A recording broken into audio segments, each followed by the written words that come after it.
I was sitting at a small cafe in Paris, sipping an espresso, feeling like the luckiest man alive. My wife Olivia and I had finally taken our dream vacation across Europe after years of saving. The sunlight was perfect. The smell of fresh pastries filled the air. For the first time in a long time, I felt completely at peace. That's when my phone buzzed with an international call. It was a realtor from back home in Austin. He asked if I could confirm the sale of our house. The house Olivia and I worked our entire lives to buy.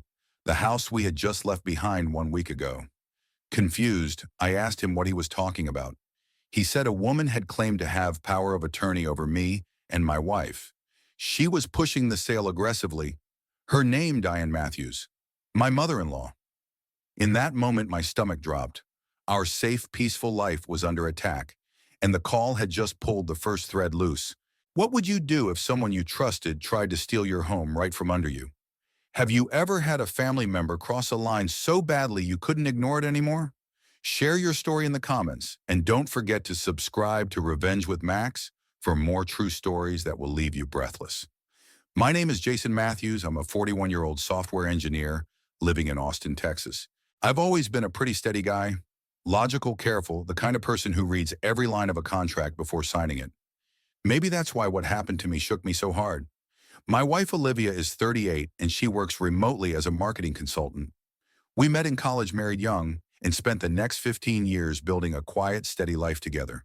No kids yet, but we always joked that our dog Scout was enough of a handful for now. Buying our first home had been a milestone we were incredibly proud of. It wasn't some flashy mansion in a gated community. It was a warm two-story brick house tucked into a peaceful neighborhood filled with old oak trees and neighbors who waved when you drove by. It was exactly what we wanted, safe, cozy, real. The only problem, Olivia's mother, Diane. From the very beginning, Diane made it clear she didn't approve of where we lived. She thought the neighborhood was beneath Olivia. Too blue-collar, too ordinary, as she once put it during Thanksgiving dinner. She constantly suggested we sell the house and move closer to her into one of those upscale developments filled with country clubs and designer boutiques. At first we laughed it off. Olivia would roll her eyes and tell her mom to let it go.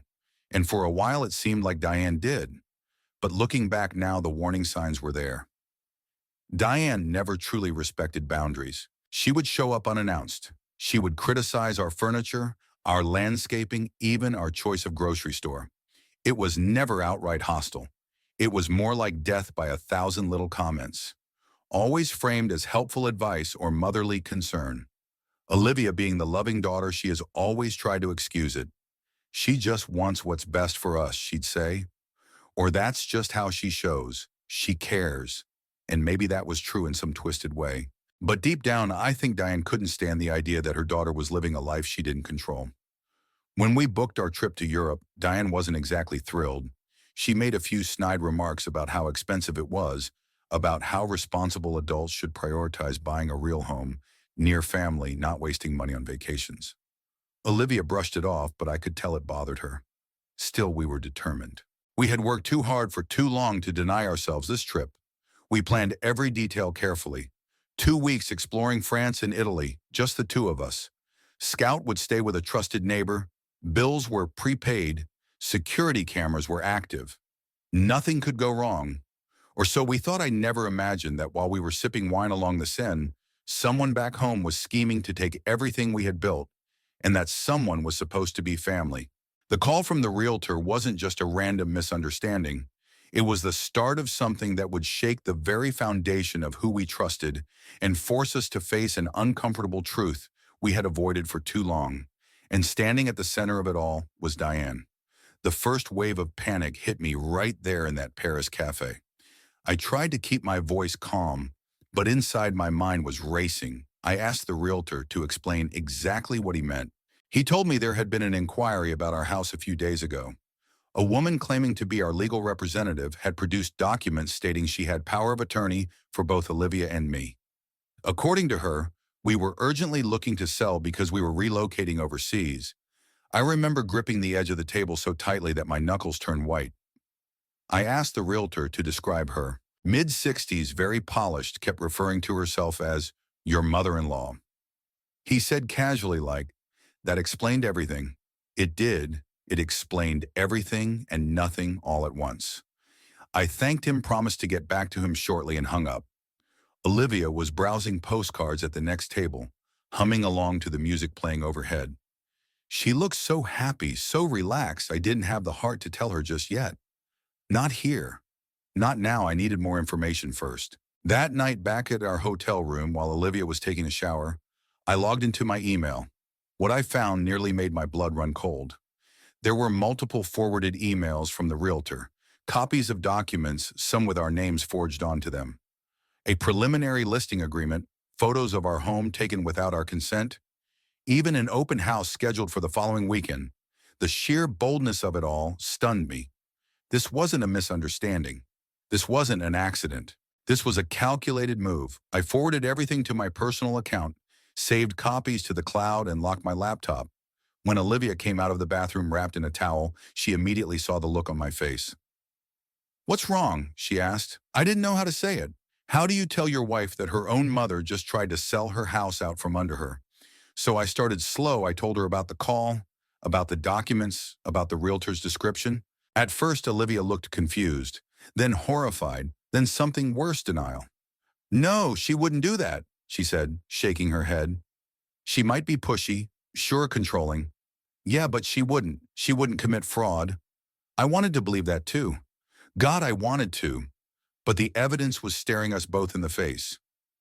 I pulled up the emails one by one, showing her everything. Silence hung between us like a thick fog. Finally, Olivia whispered, "What do we do?" The next morning, I reached out to a lawyer back home. A friend of mine from college had gone into real estate law, and he agreed to take a look at the situation immediately. After hearing the story and seeing the forged documents, he didn't mince words. "You need to shut this down, Jason. Now before she finds a buyer who doesn't ask too many questions." He explained that even though Diane didn't have real authority, the appearance of authority could cause a mess.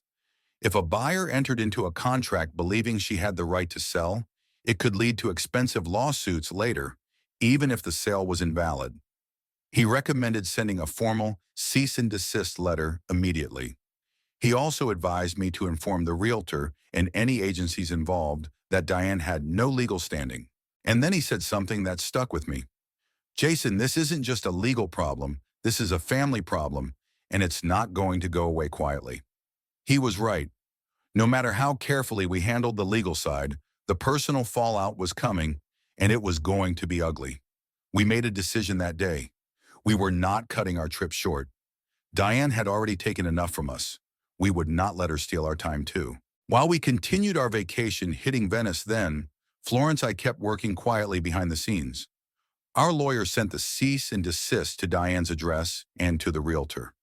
We formally froze any listing or open house activity related to our property. I changed the passwords to all our home security cameras and remote smart locks, just in case I even had a trusted neighbor keep an extra eye on the house. Every night after exploring cathedrals and sipping wine under the stars, I would check my emails and messages. Each night, a new little piece of fallout would hit my inbox. Diane emailing the realtor, furious Diane, demanding an explanation. Diane insisting she was only trying to help. The woman had no shame. Meanwhile, Olivia grew quieter. She still smiled for the camera, still laughed at street performers, but there was a tightness around her eyes that hadn't been there before. I knew she was wrestling with something huge inside because no matter how awful Diane's actions were, it's still devastating when you realize your own mother could betray you like that.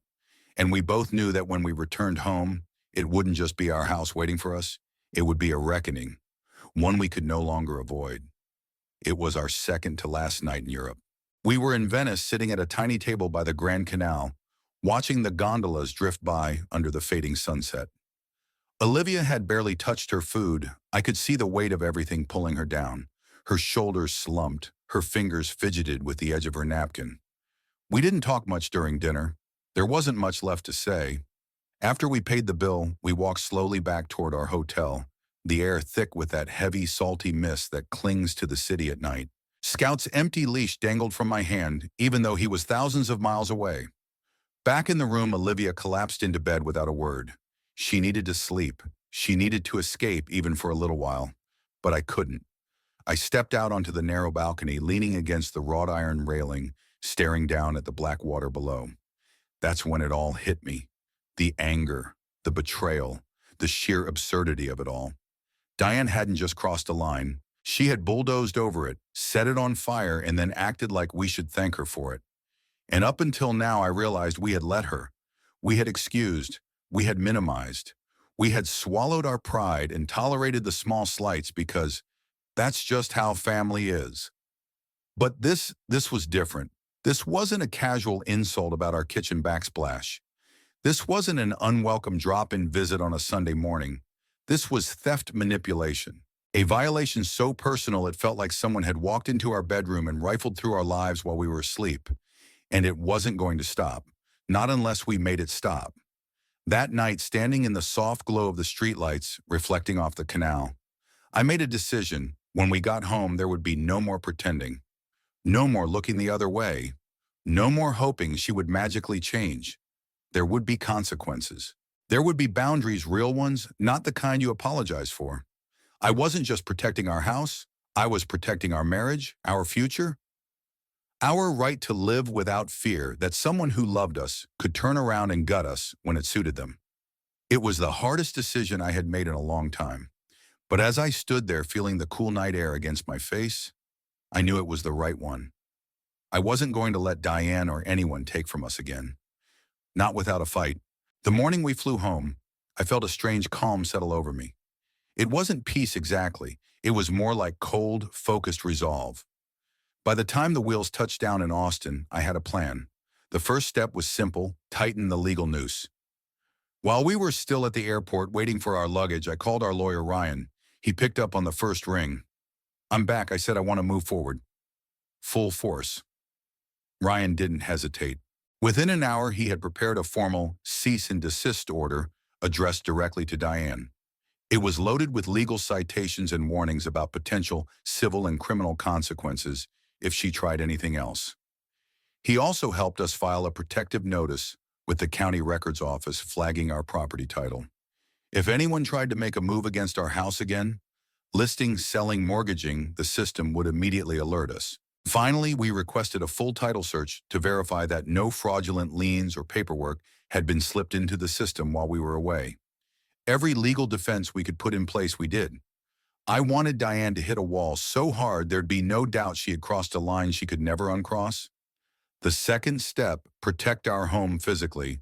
Before even setting foot inside, I changed every smart lock and security code remotely. I scheduled a full rekeying of all physical locks that afternoon. I updated our alarm system's emergency contact list to remove any names even remotely connected to Diane. Our neighbor, Mr. Peters, a retired cop, had been keeping an eye on things while we were gone. I dropped by his house with a bottle of nice scotch and thanked him personally.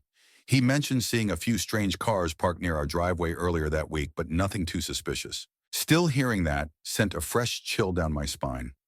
Diane had been serious. She had probably been scheduling showings, walking strangers through our living room, talking about selling our future out from under us.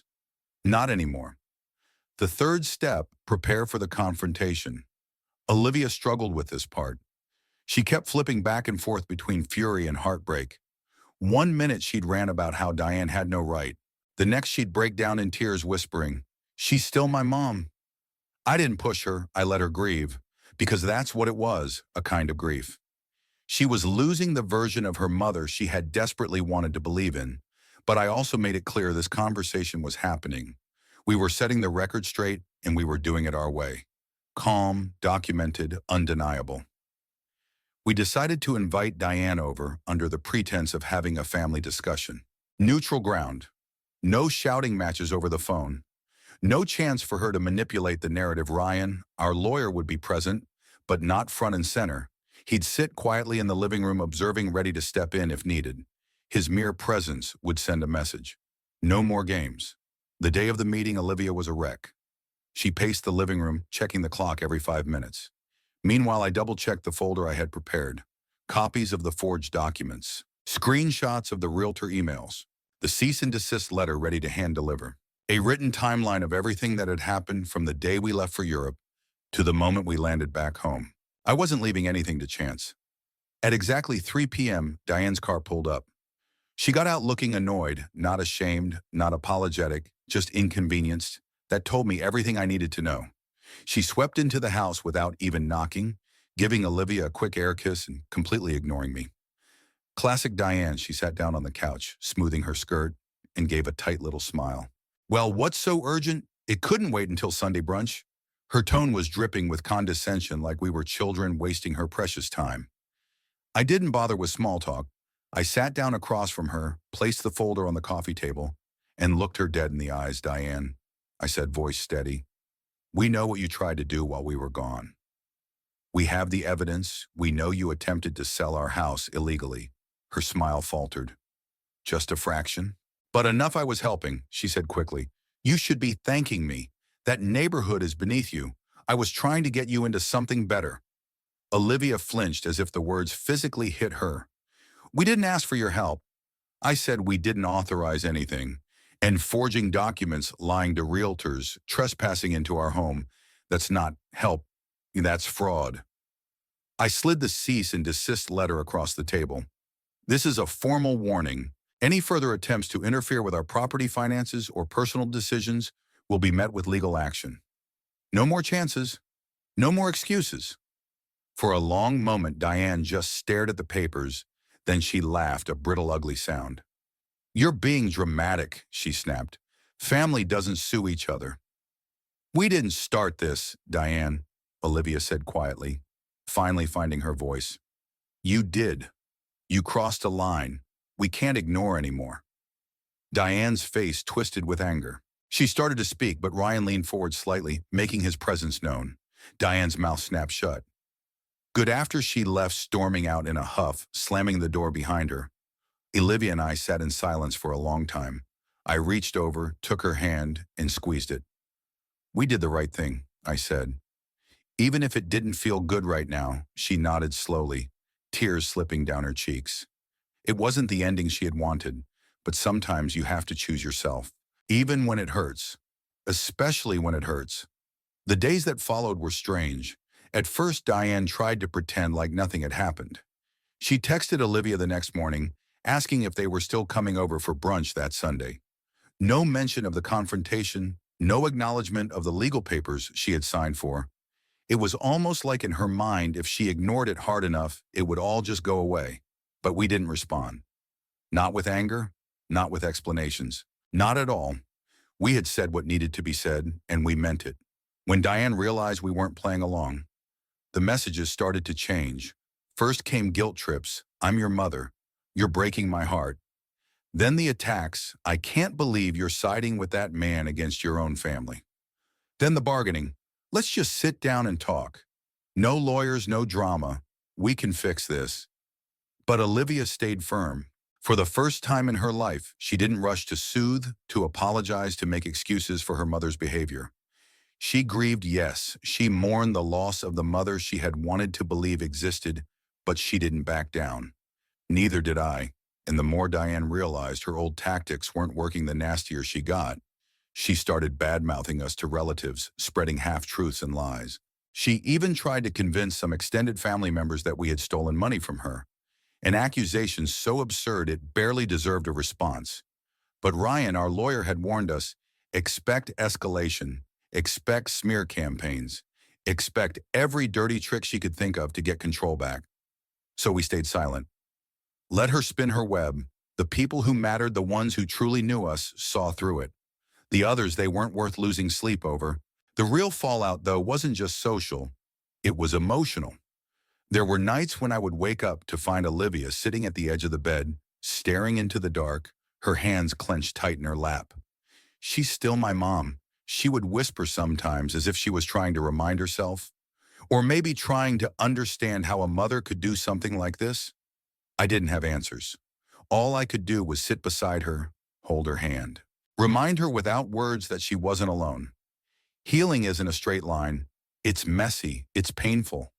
Some days you feel strong. Other days you feel like the ground is crumbling under your feet. But step by step, day by day, we built something stronger in the ruins. Diane left behind We started therapy both individually and together. We had hard conversations about boundaries, about family, about what we wanted our future to look like. And for the first time in a long time, those conversations weren't clouded by guilt or obligation. They were honest. They were real. We even made changes to our home, not because we were scared, but because we wanted it to feel truly ours again. New locks, fresh paint, a backyard project we had been putting off for years. It was symbolic in a way, a reclaiming our house, our lives, our rules. As for Diane, after a few more months of silent treatment from us, she backed off. She realized that the more she pushed, the further she drove Olivia away. Last I heard, she was still living in her immaculate gated community, still hosting brunches for her friends, still pretending everything was perfect. But something had changed. She knew now, deep down, that she couldn't control us anymore, that her grip, once ironclad, had finally snapped. And honestly, I think that scared her more than anything. Because people like Diane, they thrive on control. When they lose it, they lose themselves. In the end, Diane didn't destroy our life. She gave us a gift. She ripped off the mask, forced us to see what was really there, and gave us the courage to finally put ourselves first. It wasn't the ending we had planned, but maybe it was exactly the one we needed. It's been over a year now since that phone call in Paris. Sometimes it feels like a lifetime ago. Other times it feels like it just happened yesterday. Our life today looks a little different, maybe a little smaller from the outside, but a lot stronger from the inside. We still live in the same house with the same oak trees and the same creaky front steps we used to laugh about fixing. But now it feels more like a sanctuary than ever before. We don't take things for granted anymore. Not our peace, not our privacy, not the boundaries we fought so hard to establish. Olivia still hears from Diane once in a while. Birthday cards, Christmas emails, the occasional polite check-in. But it's surface level, safe, distant. And for now, that's exactly how it needs to be. Forgiveness isn't about pretending something never happened. It's about choosing to heal without letting someone back in to hurt you again. We learned that the hard way, but we learned it. Looking back, there are things I wish had gone differently. I wish Diane could have been the kind of mother who cheered for Olivia's happiness instead of trying to control it. I wish Olivia didn't have to lose a relationship she desperately wanted to believe in. But at the same time, I'm grateful because that betrayal forced us to grow in ways we might never have otherwise. It taught us that love without respect is just manipulation dressed up in prettier clothes. It taught us that real family chosen or blood protects, empowers and supports, not controls or sabotages. Most of all, it taught me that staying calm, standing firm, and protecting your peace isn't weakness. It's strength, it's love, real love for yourself and for the people who choose you back. If you're listening to this and you've been struggling with someone who doesn't respect your boundaries, I hope you know you're not alone, you're not crazy, and you're not wrong for wanting more. You deserve a life where you don't have to constantly look over your shoulder. You deserve a home, whether it's a house, an apartment, or just the space inside your own mind that feels safe, and you deserve to protect it without apology. Always. What did you think of this story? Have you ever had to set boundaries with someone you loved? Someone you never thought you'd have to protect yourself from? If you were in my shoes, would you have handled it the same way? Or would you have done something different? I would love to hear your story. Drop a comment below and let's talk about it. You never know who else might find strength from hearing what you've been through. And if you believe that protecting your peace is an act of courage, not selfishness, if you believe that real love respects boundaries, then you're exactly where you belong. Please make sure you like this video. Subscribe to Revenge with Max and share it with someone who might need a little reminder that they're allowed to stand up for themselves. New true stories drop every single day, stories about real people, real struggles, and the victories you don't always see on the surface. Until next time, take care of yourself, protect what matters, and never let anyone make you feel guilty for choosing peace. You deserve it.